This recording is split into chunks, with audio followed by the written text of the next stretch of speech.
നിങ്ങൾക്കറിയാലോ, ഞാൻ ഒരുപാട് ദുബായിൽ പോകുന്നുണ്ട്. ഇത്തവണ ഞാൻ ദുബായിൽ പോയപ്പം എൻ്റെ മനസ്സിനെ വിഷമിപ്പിച്ച ഒരു കാര്യമുണ്ടായി. നിങ്ങൾക്കറിയാലോ, നമ്മുടെ നാട്ടിൽ ഒരുപാട് പേര് ദുബായിൽ വർക്കുന്നുണ്ട്. കോവിഡ് സമയത്ത് പലർക്കും ജോലി പോയി. അങ്ങനെ ജോലി ഇല്ലാത്ത അവസ്ഥ ആയതുകൊണ്ട് തന്നെ ക്രെഡിറ്റ് കാർഡിൻ്റെ ബാലൻസും അതുപോലെ ലോണെല്ലാം തന്നെ അടയ്ക്കാൻ പറ്റാതെ അതിൻ്റെ ഇൻട്രസ്റ്റ് എല്ലാം പെരുകി നിൽക്കുന്ന അവസ്ഥയിലാണ്. ഇപ്പോൾ തിരിച്ചു പോകാമെന്ന് വെച്ചപ്പം അത് പറ്റാത്തൊരവസ്ഥയിലാണ്. പക്ഷേ Dubai is A land of opportunity. അങ്ങനെ ജോലിയെല്ലാം തിരിച്ചു കിട്ടിയപ്പോൾ പോകാൻ പറ്റാത്ത അവസ്ഥ. കാരണം പേടി. ദുബായിൽ ഇങ്ങനത്തെ ഡെപ്സ് ആയിട്ടുള്ള ലീഗൽ മാറ്റേഴ്സ് ഭയങ്കര സ്ട്രോങ് ആണ്. അപ്പോൾ ആ പേടി കാരണം പലർക്കും പോകാൻ പറ്റുന്നില്ല. പറഞ്ഞാൽ ശരിയാണ്. But if there is a problem, there is a solution. IDMS, instant ഡെപ്റ്റ് മാനേജ്മെൻറ്റ് സർവീസ്. ഇതാണ് ഞാൻ കണ്ട സൊല്യൂഷൻ. ഇവർ നിങ്ങളുടെ ബിഹാഫായിട്ട് ബാങ്കുമായി സംസാരിച്ച് നിങ്ങളുടെ റീപേയ്മെൻറ്റ് ലോവർ ആക്കുകയോ ഇൻസ്റ്റാൾമെൻറ്റ് ആക്കുകയോ ചെയ്യും.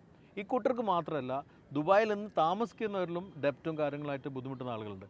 അവർക്കും ഇവർ അപ്രോച്ച് ചെയ്യാവുന്നതാണ്. ഇത്തരം അവസ്ഥയിൽ ബുദ്ധിമുട്ടുന്നവരെ എനിക്കറിയാം. അതുകൊണ്ടാണ് ഞാൻ ഈ വീഡിയോ ചെയ്യാൻ വെച്ചിട്ടുള്ളത്. എന്തായാലും ആരും ഇങ്ങനത്തെ ഒരു അവസ്ഥയിൽ കടന്നു പോരുന്നു എനിക്ക് തോന്നി. അതുകൊണ്ട് ചിലപ്പോൾ നിങ്ങൾക്ക് നേരിട്ടാവില്ല അത് ഉപകാരപ്പെടുന്നുണ്ടാവുക. ഇതുമായിട്ട് ബന്ധപ്പെടുന്ന ആളുകളുണ്ടാവും. അവർക്ക് ഈ വീഡിയോ എത്തിച്ചു കൊടുക്കുകയോ അതല്ലെങ്കിൽ ടാഗ് ചെയ്യുകയോ ചെയ്യാം.